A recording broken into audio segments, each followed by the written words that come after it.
All right, 92, Unit 1, Lesson 4, Warm Up. Add and subtract fractions with and without common denominators. Find LCD, create equivalent fractions, then add or subtract. All right, so number 1 has common denominators. So when it has common denominators, all you do is add across the top, keep the denominator the same, and if you want to, you always want to check and see if there's something you can reduce. So if you divide both of these by 8, whoop, you get a 2, not an 8. Hang on. Okay, so that has a common denominator. The next one, they don't have common denominators, but 4 is a factor of 8. 8 is a multiple of 4. So we want to use 8 as our LCD. All right, so that means we want to make equivalent fractions. We can keep the 5 over 8 because we're using the 8, but the 3 over 4 needs to be converted into something over 8. So like we were doing before, 4 times 2 is 8, so 2 times 3 is 6. So that's 3/4 is an equivalent fraction to 6 over 8. Then I can add them together. 5 and 6 is 11 over 8, and that doesn't reduce, and that's my final answer. Okay? 10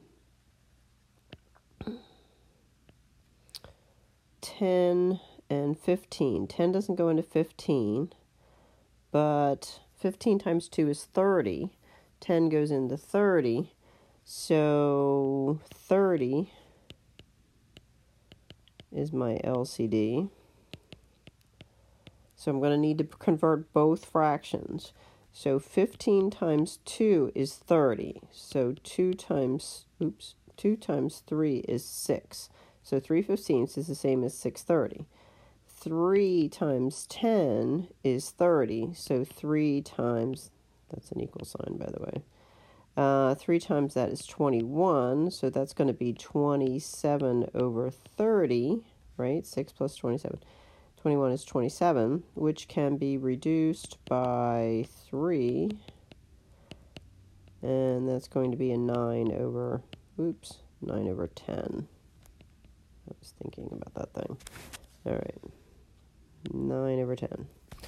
All right. 5 and 25. 5 is a factor of 25, so I can use 25.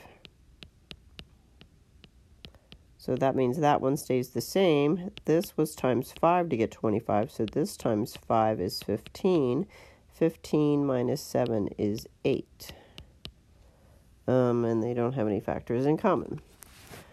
All right. 5 over 9 minus a minus is the same as a plus, right? And 4 and 9 don't have any factors in common. So you need to multiply them together to get an LCD of 36. So this is going to be 36 plus something over 36. So 9 times 4 was 36. So 5 times 4 is 20. 4 times 9 was 36. So 3 times 9 is 27. That equals 47 over 36. And that can't be reduced. Let's think of that. Obviously, things go into 36, but 47 is probably a prime number. But what are all the divisibility rules? 2, it's not even. 3, it adds up to 11. It doesn't end in a 5 or a 0, so we're probably good. You can try some other numbers if you want to. But that's good. 6 and 4 would be 12 is the LCD, right? LCD is 12. We did this on the last lesson. So that means I need something, don't forget that negative, over 12 plus something over 12. All right, so 6 times 2 is 12. So 5 times 2 is 10. 4 times 3 is 12. So 3 times 3 is 9. Negative 10 plus a positive 9 equals a negative 1/12. Okay? All right, so for rational expressions, we want to do the same thing with and without common denominators. So the first thing we're going to do is work with the common denominators, okay? Add the numerator, keep the denominator, just like we did. If you're subtracting, to avoid a sign error, distribute the subtraction through the numerator. Okay, so we'll try that. Always check and see if you can reduce your final answer, just like we did above. All right, so that's a common with this. So I know my answer is going to be over that. Okay. And then this is going to be x minus 4 plus x plus 8. All right, I'm going to combine like terms. So I have 1x here and 1x here, so that's 2x. And then I have a positive 4. And what is this here? Because I'm supposed to check and see if I can reduce things. That's a plus and a minus. For a negative 8, let's see, a negative 8 would be 4 and 2, and the 4 has to be negative, and the 2 positive, so I can get a leftover negative. So let me write that down over here. This is x plus 2, x minus 4, and this has a greatest common factor that needs to come out. All right. So that means it does have something that needs to be reduced. So this is going to be 2 over x minus 4 as my final answer. Okay? Let's try to go this way here. All right. The common denominator. Okay, so this is going to be 3x minus 6. All right, we have 6x minus 12. And then it said to distribute the negative. So make that positive, make that negative, and make that positive, right? Because if you have a negative 1 and you're distributing it to this here, this times this would make this negative 15x. This times this would make a positive 6. Okay? All right. Take the 3 out. And combine like terms up here. We have this one and this one. 15 minus 6 is negative 9. And then we have this and this one. Negative 12 plus 6 is negative 6. And that actually you can pull out a negative 3. 3x plus 2.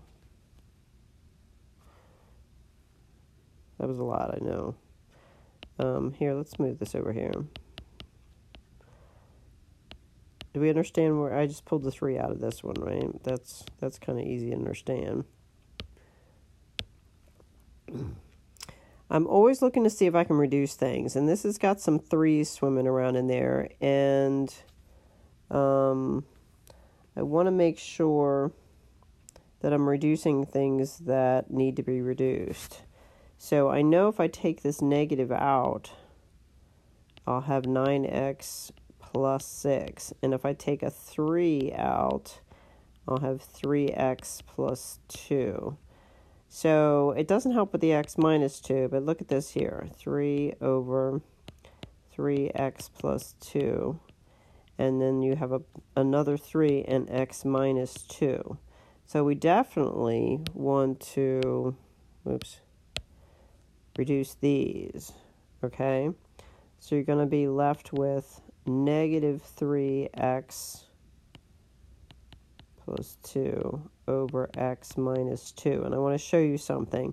You can leave it like that, or you need to distribute that negative through there, okay? So your final answer could be this right here, or it could be negative 3 minus 2 over x minus 2, okay? Either one. But in no world does that make that something that can be crossed out. You cannot sit there and kind of, I don't want to actually do it. Let's put it in red. You cannot do that kind of thing, right? Because that's a factor and that's a factor. So there's no reducing inside the factor. Okay, so that's your final answer up there. All right, this is common denominator. Let's reduce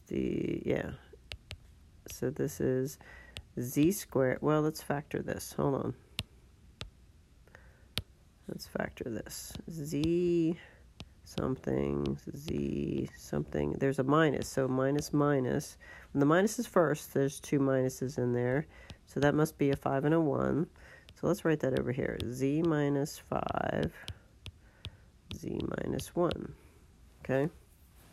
Negative times negative, we get your positive. And then when you add them, you get a negative. All right. What's this one? Let's write that one out. Z negative negative 9.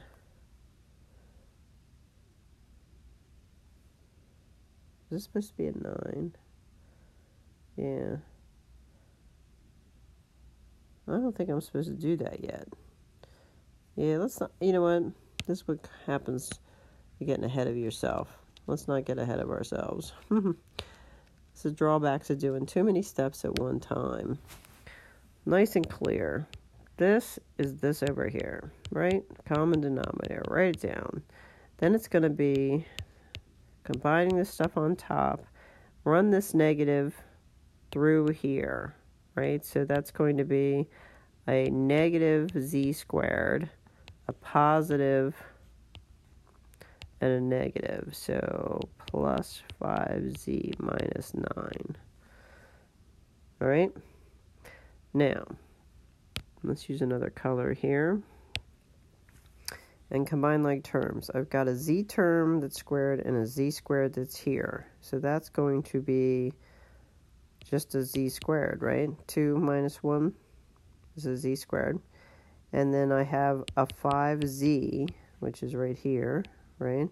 And then I have a 3 and a negative 9, which is a negative 6. So that goes there. All right, now let's see if any of these factor. So z plus minus 6, 1. That works. Okay, how about this one? Z minus 5 and 1. That works too. All right, and then that makes that the same. So my final answer is z plus 6 over z minus 5. Okay? I'll do another one for the other.